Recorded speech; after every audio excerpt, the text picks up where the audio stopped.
बिस्मिल्लाहिर्रहमानिर्रहीम। बिस्मिल्लाहिर्रहमानिर्रहीम। अज़ीज़ तलबा किराम, अस्सलामु अलैकुम वरहमतुल्लाहि वबरकातुहू। आसान इल्म मीरास के सिलसिले का तीसरा सबक पेश खिदमत है, जिसका उन्वान है कुरान पाक में आयात मीरास।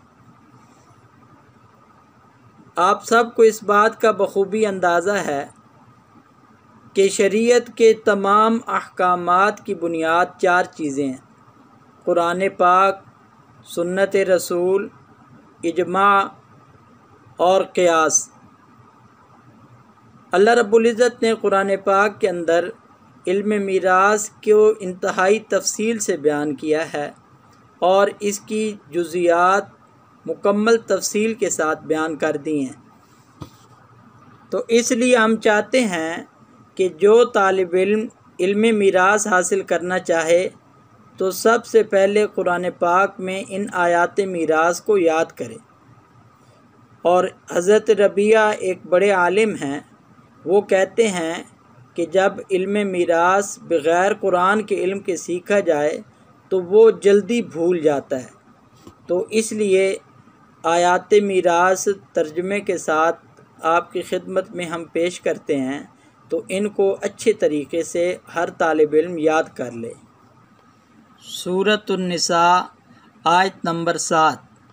लिर्रिजालि नसीबुम मिम्मा तरकल वालिदानि वल अक़रबून वलिन्निसाइ नसीबुम मिम्मा तरकल वालिदानि वल अक़रबून मिम्मा क़ल्ल मिन्हु औ कसुर नसीबम मफ़रूज़ा। माँ बाप और ख़ेश व अक़ारिब के तरका में मर्दों का हिस्सा भी है और औरतों का भी, ख़्वाह वो माल कम हो या ज़्यादा, इसमें हिस्सा मुक़र्रर किया हुआ है। सूरतुन्निसा आयत नंबर 11। यूसीकुमुल्लाहु फ़ी औलादिकुम लिज़्ज़करि मिस्लु हज़्ज़िल उन्सयैन फ़इन कुन्न निसाअन फ़ौक़ इस्नतैनि फ़लहुन्न सुलुसा मा तरक व इन कानत वाहिदतन फ़लहन निस्फ़ वली अबवैहि लिकुल्लि वाहिदिम मिन्हुमा सुदुसु मिम्मा तरक इन कान लहु वलद फ़इन लम यकुल लहु वलदुन व वरिसहु अबवाहु फ़लिउम्मिहि सुलुस फ़इन कान लहु इख़्वतुन फ़लिउम्मिहि सुदुसु मिन बादि वसियतिन यूसी बिहा औ दैन।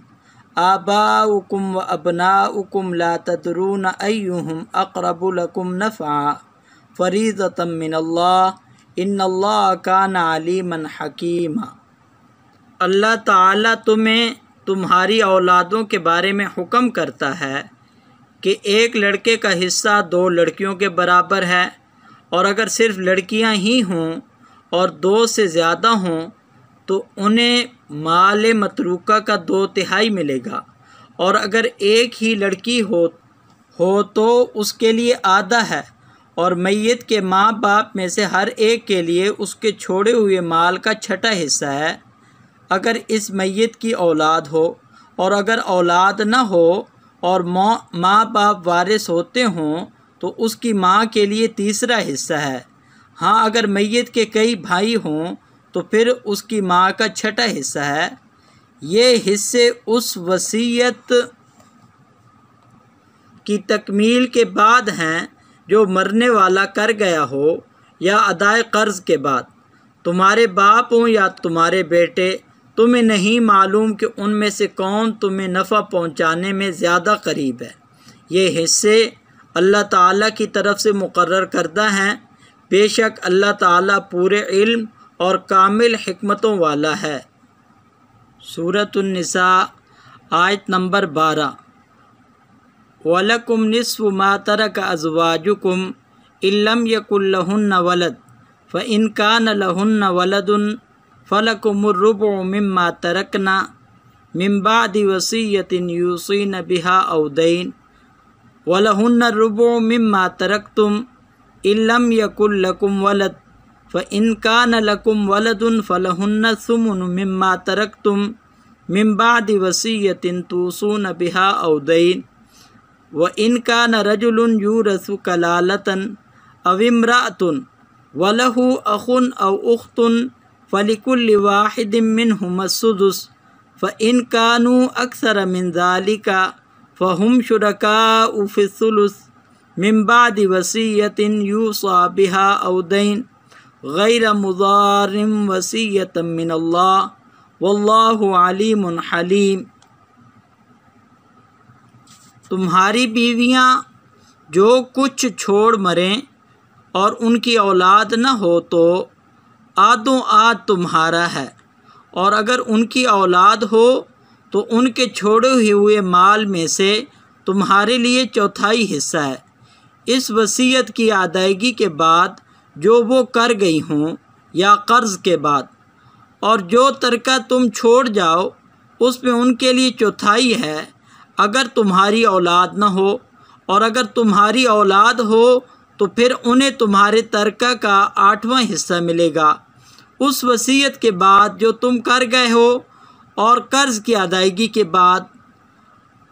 और जिनकी मीरास ली जाती है वो मर्द या औरत कलाला हो, यानी उसका बाप बेटा न हो और उसका एक भाई या एक बहन हो, तो इन दोनों में से हर एक का छठा हिस्सा है।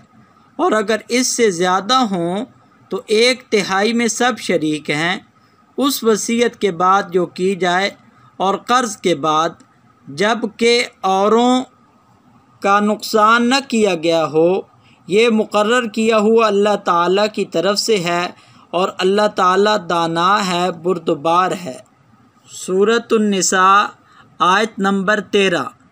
तिलका हुदूदुल्लाह व मन युतिइल्लाह व रसूलहु युदखिलहु जन्नातिन तजरी मिन तहतिहल अनहार खालिदीन फ़ीहा व ज़ालिकल फ़ौज़ुल अज़ीम। ये हदें अल्लाह ताला की मुकर्रर की हुई हैं, और जो अल्लाह ताला की और उसके रसूल की फरमा बरदारी करेगा उसे अल्लाह ताला जन्नतों में ले जाएगा जिनके नीचे नहरें बह रही हैं, जिनमें वो हमेशा रहेंगे, और ये बहुत बड़ी कामयाबी है। सूरतुन निसा आयत नंबर 14। वमन यासिल्लाह व रसूलहु व यतअद्दा हुदूदहु युदखिलहु नारन खालिदन फ़ीहा वलहु अज़ाबुम मुहीन। और जो शख्स अल्लाह ताला की और उसके रसूल की नाफरमानी करे और उसकी मुकर्ररा हदों से आगे निकले, उसे वो जहन्नम में डाल देगा जिसमें वो हमेशा रहेगा, ऐसों ही के लिए रुस्वाकुन अज़ाब है। सूरतुन निसा आयत नंबर 177। यस्तफ्तूनका कुलिल्लाहु युफ्तीकुम फ़िल कलाला इन इम्रुउन हलक लैसा लहू वलदुन वलहु उख्तुन फ़लहा निस्फ़ु मा तरक व हुवा यरिसुहा इल्लम यकुल लहा वलद फ़इन कानत इस्नतैनि फ़लहुमुस सुलुसानि मिम्मा तरक व इन कानू इख्वतर रिजालन व निसाअ फ़लिज़्ज़करि मिस्लु हज़्ज़िल उन्सयैन युबय्यिनुल्लाहु लकुम अन तज़िल्लू वल्लाहु बिकुल्लि शैइन अलीम। आपसे फतवा पूछते हैं, आप कह दीजिए कि अल्लाह ताला तुम्हें कलाला के बारे में फ़तवा देता है। अगर कोई शख्स मर जाए जिसकी औलाद न हो और एक बहन हो तो इसके छोड़े हुए माल का आधा हिस्सा है, और वो भाई उस बहन का वारिस होगा अगर उसके औलाद न हो। बस अगर बहनें 2 हों तो उन्हें कुल छोड़े हुए का 2/3 मिलेगा।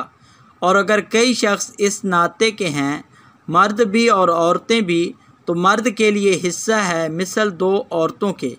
अल्लाह ताला तुम्हारे लिए बयान फरमा रहा है कि ऐसा ना हो कि तुम बहक जाओ, और अल्लाह ताला हर चीज़ से वाकिफ़ है। सूरतुल अनफ़ाल आयत नंबर 75। व उलुल अरहामि बाज़ुहुम औला बिबाज़िन फ़ी किताबिल्लाह इन्नल्लाह बिकुल्लि शैइन अलीम। और रिश्ते नाते वाले उनमें से बाज़ के नज़दीक हैं अल्लाह के हुक्म में, बेशक अल्लाह ताला हर चीज़ को जानने वाला है। वस्सलामु अलैकुम वरहमतुल्लाहि वबरकातुहू।